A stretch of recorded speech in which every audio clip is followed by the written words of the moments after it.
български. Ние сме представители на фирма Golden Dreams. Сега ще ви покажа някои от нашите най-нови продукти.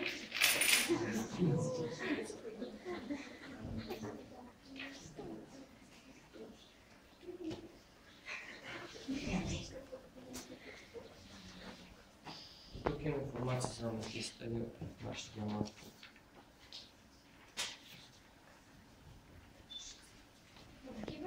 Диаманти, аз се чуват на диаманти си диаманти.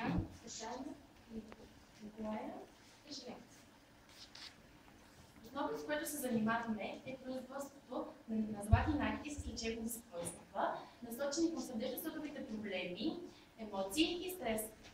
Също така се занимаваме с производството на уникални по вида си аксесуари, както виждате на снимките, запалки и пистолки. Ресурсите, които използваме, са злато, скъпоценни камъни и аметист.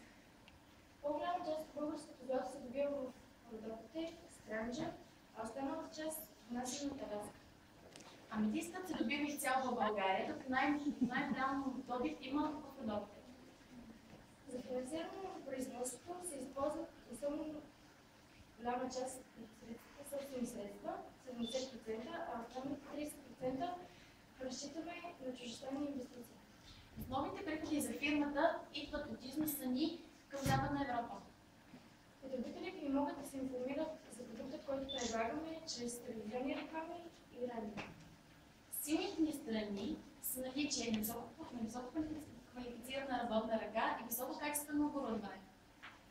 Слабите ни страни са възможни затруднения при доставка и евентуални скъпоструващи поправки на продукта. А най-голямата заплаха за нас е рискът от фалит поради иновативността на продукта. Благодарим за вниманието.